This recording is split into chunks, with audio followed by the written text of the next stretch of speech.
Hello children. We'll continue now. Chapter 2 is over. Okay. And we'll start with chapter 3 now. Chapter 3, machines. Okay. So, when you think of the word machine, what comes to your mind? It is something that makes our work easier. You've been studying from smaller classes. Machines are something that helps us to make our work easier. Okay. So, at the same time, when we think of machine, we think about a sewing machine or a drilling machine.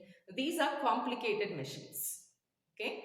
Now, right now, we are going to see about simple machines. Simple machines. So, simple machines that we come across in our day-to-day life. I think you all know that. So, one is scissor. So, this is a very common example that we use. Pliers, screwdriver. Okay, so these are some of the simple machines that we use in our day-to-day life. Now, we are going to understand little more information about these machines, and we are going to go to the definitions now. Now, the first topic is, if you see in page 48, okay, functions and uses of simple machine. Functions and uses of simple machine.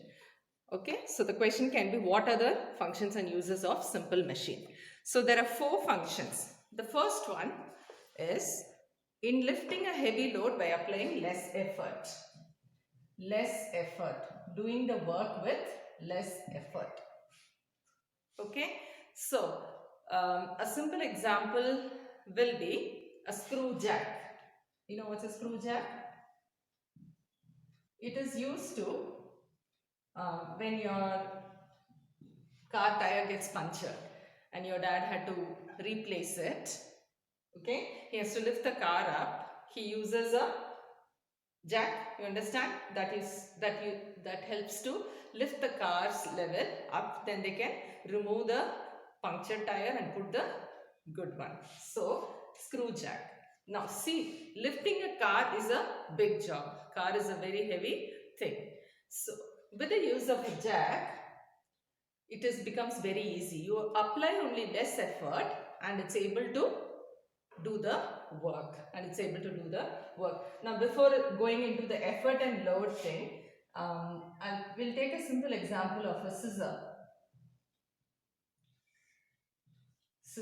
Okay. So, you're cutting a paper or something. Now, that is the load. The load is that paper or whatever you're cutting, cloth or whatever it is, that is the load. How much force you're applying here, that is the effort. With your finger, when you hold it and try to apply force, so that will be the effort. So load is the resistive force that has to be overcome, and effort is the force that we apply.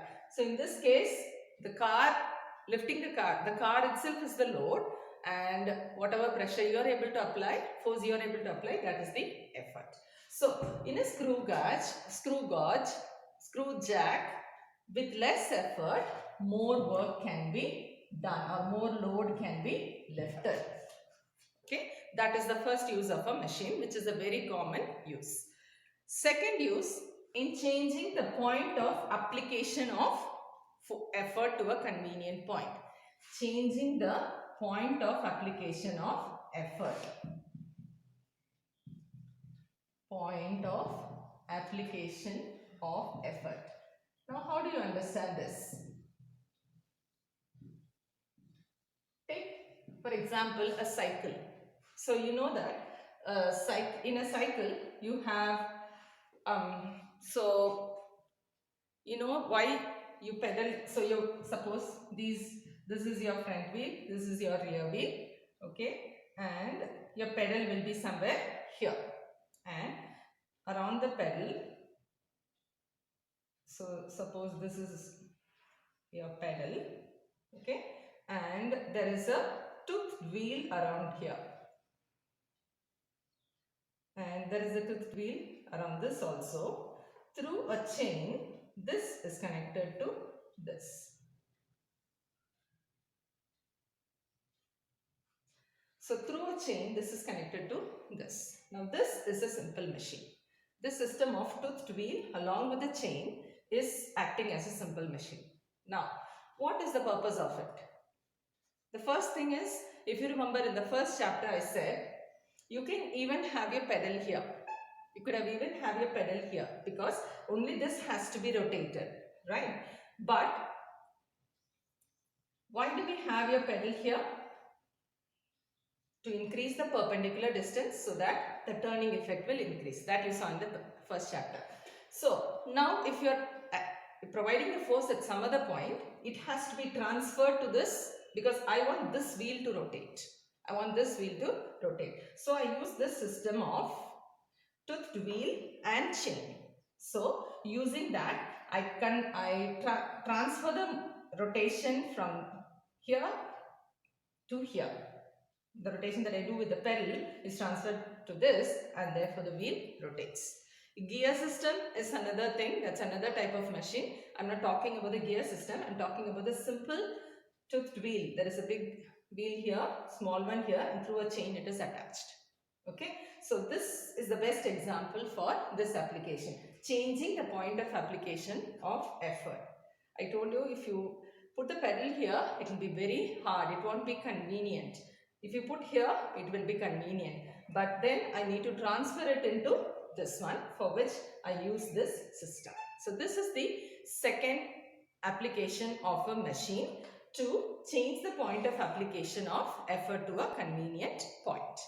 Third one, in changing the direction of effort to a convenient direction. Changing the direction of effort to a convenient direction. The best example is, so third application, changing the direction of effort. The direction of effort. Now the best example is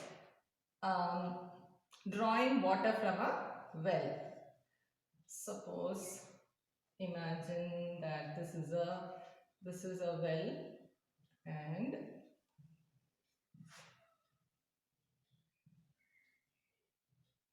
there is water here and you have to draw water from the well. Okay, so water will be somewhere here below. Okay, so you have to draw water from the well. Simply speaking, all that you need is a rope and a bucket. Yeah, if you have a rope and a bucket, you tie the bucket to one end of the rope and you just drop it inside. Suppose this is the bucket, other end you will be holding it, the other end you hold, you just drop it inside and then allow some water to go into it. Okay, you dip it into it so that it's filled with water, then you have to just lift it up. Can you understand? You just drop it inside and you just lift it up. That way you can bring this bucket outside. Okay, work will be done. But this way it is little hard. Okay, why? While lifting it up, already there will be a heavy load and you have to apply force in the upward direction. I have to apply force in the upward direction, which is against gravity. Generally doing work against gravity is really hard. So that will make this work harder. So to make this easier, we have this pulley system.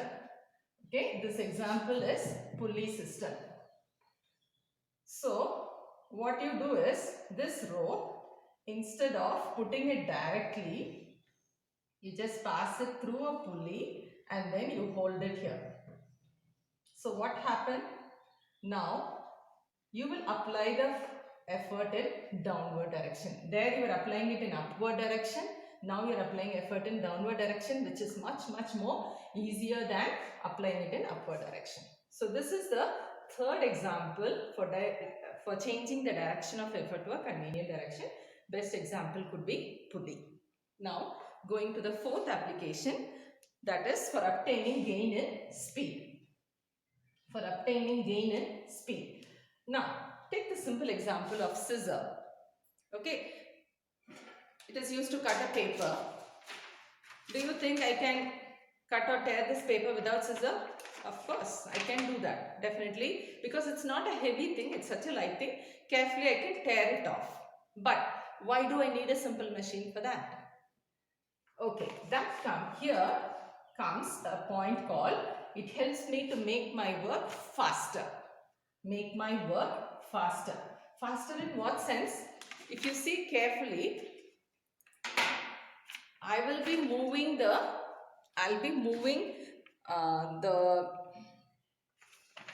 effort only by this much. Okay, suppose if I'm keeping my scissor here. Okay. I moved my effort only this much, but the load has moved by this much. This way, my work can be done faster. Okay, so this is the fourth example, a fourth application to make my work faster. Example will be scissors. Scissor will be the best example. These are called gain in speed. We are obtaining what is called gain in speed. It is making our work faster. So children, so all that you should know is, if they ask you what are the functions and uses of simple machine, you have to write all these points. So please memorize all these points. Examples you can write in your own words. So these points, 4 points, please write it fully. So combining all the 4, they have given a definition for machine. They have given a definition for machine here. What does it say? A machine is a device by which we can either overcome a large resistive force at some point by applying a small force, that is the first application, by applying a force at a convenient point, that's the second application, and in a desired direction, that is the third application, or by which we can obtain a gain in speed. So they have combined all the 4 applications and they've given the definition of machine. Okay, so they don't ask it, but you just have to know it. Okay, now the main thing starts from here. Terms related to a machine. Terms related to a machine. So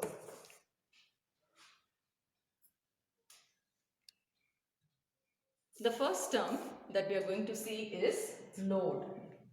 Load. So the definition of load is, it is the resistive force or the opposing force that has to be overcome by a machine. So in a scissor, I told you the paper that has to be cut, or the cloth that has to be cut, this is the load and this is the effort. Where I am moving this handle, that is the effort. So then comes load, effort. Effort is see the definition of effort. Effort is the force applied on the machine to overcome the load. To overcome the load. Okay. Now third comes the important one, that's called mechanical advantage. Mechanical advantage. Now mechanical advantage is the ratio of, so short form we write MA.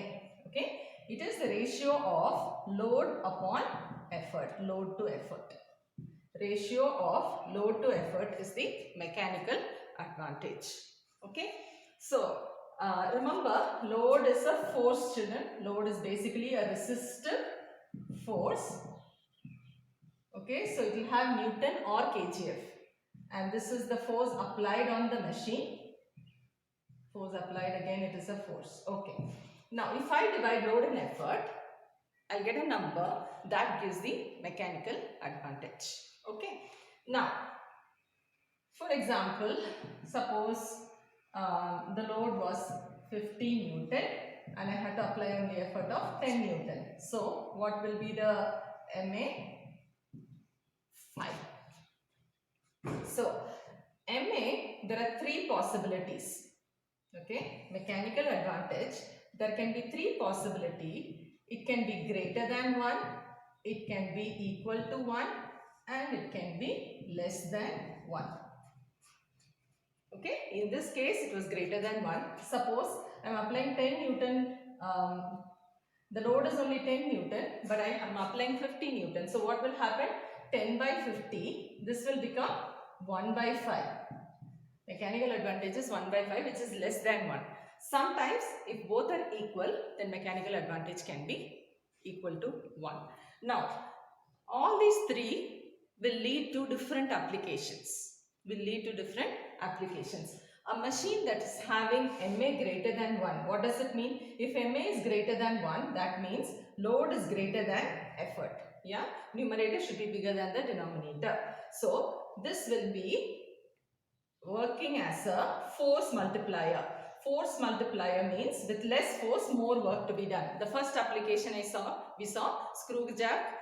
With a less force, more work is done. So that kind of machine is called a force multiplier. A general term they give, that's called force multiplier. MA equal to 1 means load equal to effort. That means it will be like seesaw and all comes under. It's not a machine in the sense, it just helps in making it convenient. Okay, there is no work done, effective work done, but just making your work convenient or entertainment purpose, whatever we use, will have MA equal to 1. If MA is less than 1, when that will happen? When load is less than effort. Okay, when load is less than effort. Scissor is the best example. We might have a lighter load, but you have to apply a more effort. Okay, this in scissor, example of a scissor, you will have like this. Load will be less, effort will be more. So then why do we use it as a machine? We use it because it helps you to make the work faster. So we call it gain in speed. So these are the three possible values of MA greater than 1, equal to 1 and less than 1. And all the three have three different applications. Force multiplier, and this is just changing the direction, or just a convenience sake, and this will be a gain in speed.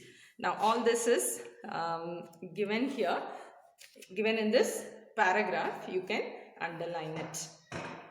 Another thing, it has no unit. Okay, because it is the ratio of similar terms, it will have no unit. It's just a number. Then the next term is velocity ratio.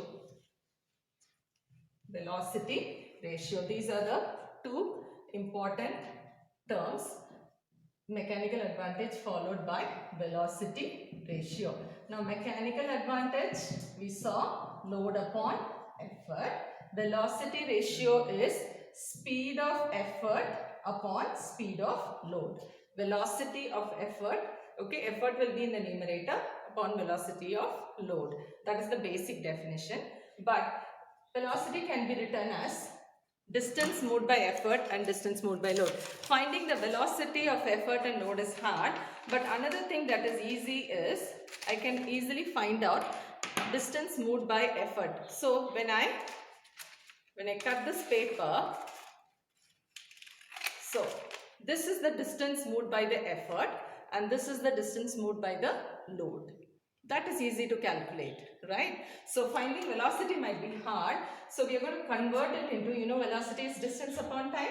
So dE by time, velocity is distance upon time, and dl will become dl, distance moved by effort, distance moved by load upon time. We are taking a particular time. So dE by t into t by dl, t and t will get cut and you will have dE by dl. So the definition for velocity ratio, which we'll be using practically, is distance travelled by effort upon distance travelled by load. Okay, so mechanical advantage is load upon effort. Here distance travelled by effort in the numerator, load in the denominator. Is it clear, children? I think with this we'll stop. I'll continue the rest of the portion in the next video.